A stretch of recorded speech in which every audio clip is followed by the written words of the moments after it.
Hello guys, it's DY's Monkey here and welcome to a brand new episode of UNCOMMEN Porn Kills Love.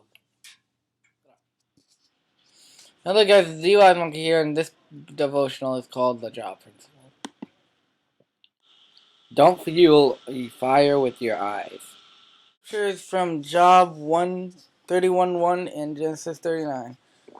How old were you when you first saw porn? I've asked that question to kids in high school, D1 football players, and in men around the country. I have yet to hear somebody say, "Man, I can't remember." Remember the date, time, and circumstances. There's a reason why one of the oldest books in the Bibles have a guy saying the line, "I have made a covenant with my eyes. How then could I gaze at a virgin?" God created sex. He created men to be visually stimulated. God created sex as it flashes, are flashes of fire, the very flames of the Lord. For men, simulated images are the first spark. The more fuel we put to that fire, the more it consumes us until we either extinguish the flames or it burns out naturally. For Job, it has made a pact with his eyes. Don't feed the fire. And let's be real. While pornography has been gazing mediums ever since we started drawing on caves and clay pots, I like to see Job make the statement in a world with HD phone screens and virtual reality 100 years ago. Our great fathers spent most of the day walking behind the south end of a northbound ox. He never saw one billboard, one TV commercial, or one tilted YouTube link. Nothing's new under the sun. Lust has impacted every person throughout history, but cultural moves and technology has affected us in two significant ways. The unlimited amount of images that board us without choice. I can't tell us companies not to put up certain billboards, or what commercials come on TV, or for women to cover up when wearing dental floss at the beach. The unlimited access to images with total anonymity.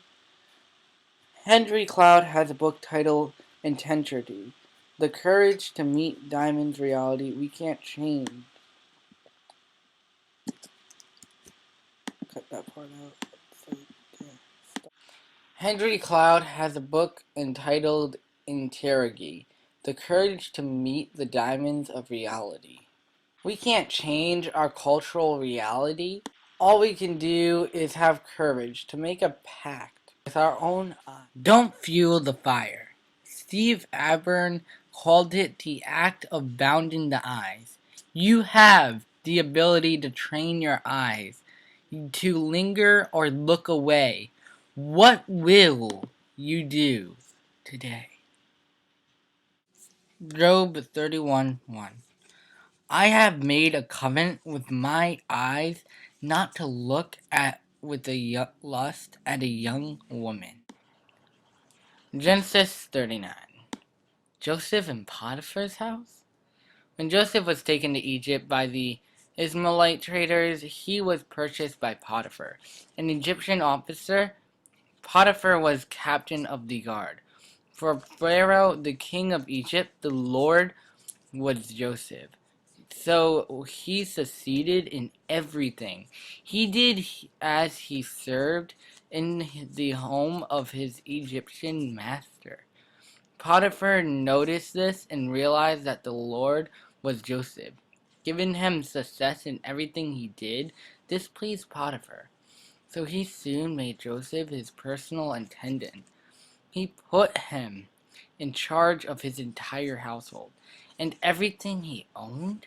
From this day, Joseph was put in charge of his master's household. For Joseph's sake, all his household affairs ran smoothly, and his crops and livestock flourished. Potiphar gave Joseph complete administrative responsibility over everything he owned. When Joseph was there, he didn't worry about a thing. Expect what kind of food to eat. Joseph was a very handsome and well-built man, and Potiphar's wife soon began to look at him lustfully. "Come and sleep with me," she demanded. But Joseph refused. "Look," he told her, "my master trusts me with everything in his entire household. No one here has more authority than I do. He has held back nothing from me except you. Because you are his wife, how could I do just a wicked thing? It would be a great sin against God." So, you guys already may be thinking, what am I talking about Joseph for in a porn series?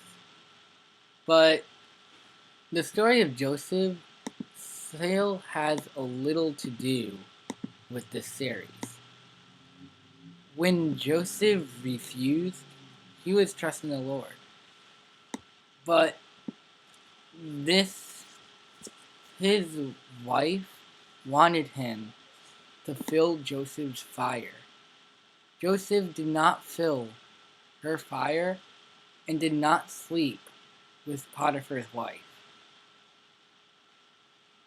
Joseph may have had gone to jail for it. But either way, at the end of it all, there was still something for Joseph. His wife did not really care about Potiphar. She wanted Joseph and him at the same time. Joseph never filled Potiphar's wife's fire.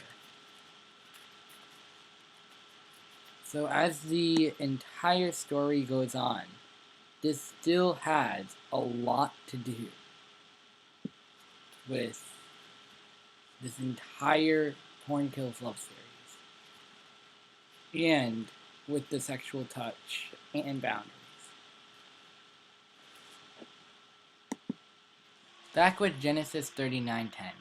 She kept putting pressure on Joseph day after day, but refused to sleep with her, and he kept out of her way as much as possible. One day, however, no one else was around when he went in to do his work. She came and grabbed him by his cloak, demanding, "Come on, sleep with me." Joseph tore himself away, but he left his cloak in her hand. He ran from the house. When she saw that she was holding his cloak and he had fled, she called out to her servants. Soon all the men came running. "Look," she said, "my husband has brought this Hebrew slave here to make fools of us. He came into my room to rape me." But I screamed. When he heard me scream, he ran outside and got away. But he left his cloak behind with me. She kept the cloak with her until her husband came home. Then she told him her story. "That Hebrew slave you brought into our house tried to come in and fool around with me," she said. "But when I screamed, he ran outside, leaving his cloak with me." Imagine what Potiphar was thinking. Imagine having your wife that you trust just tell you that somebody you deeply trust raped them. Joseph didn't really rape her though. And Joseph ended up still going to jail. And at the end of it all, is somehow God made everything better. Even though when it was a long time later, he still made it all better. God can make everything better for you guys.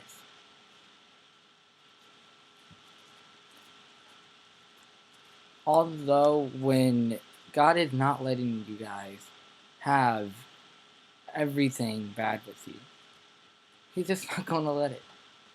So when it seems like God is letting bad things happen to you, He's not. Yeah, just even though when it may seem like 30 years, a lifetime, 10 years, maybe 3 months. But no matter what, Joseph still believed in God. Throughout all of everything of what happened. And he didn't really sleep with his wife. After that, Potiphar was furious.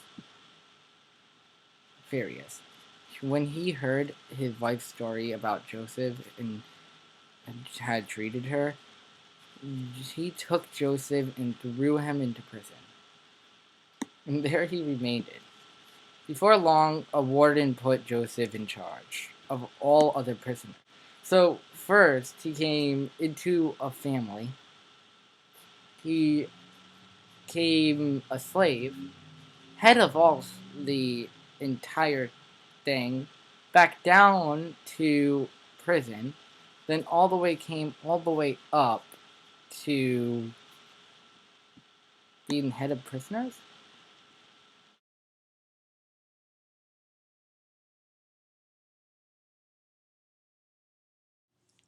Goodbye, guys. Please subscribe and like down below for banana.